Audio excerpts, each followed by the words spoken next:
नमस्कार मित्रांनो. आपण नवीन ब्लॉगिंग चालू केलेली आहे. तर भरपूर मित्रांचे फोन येत आहेत, भरपूर मित्रांच्या कमेंट्स आल्यात की म्हणजे एक हसण्यासारखा विषय झालेला आहे.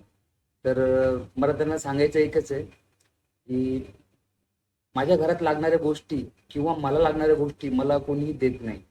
त्याच्यामुळं मला जे करायचं आहे मी ते करणार आहे. माझे स्वतःचे स्वप्न आहेत, माझ्या स्वतःच्या अशा काही गोष्टी ज्या आहेत त्या मला खूप लांबपर्यंत घेऊन जायचे आहेत आणि भविष्यात मला काहीतरी मोठं करायचंय. त्या हेतूने मी काहीतरी नवीन करायचा प्रयत्न करतोय. तर माझ्या या गोष्टीमुळं तुम्हाला जर कधी हसणं येत असेल तर चांगलीच गोष्ट आहे. कारण आजच्या जगाचा नियम आहे, लोक पायी पण चालू देत नाहीत आणि घोड्यावर पण चालू देत नाहीत. त्याच्यामुळं माझ्या बोलण्यामुळं किंवा माझ्या व्हिडिओमुळं तुम्हाला जर कधी कुठल्या गोष्टीचा हसू वाटत असेल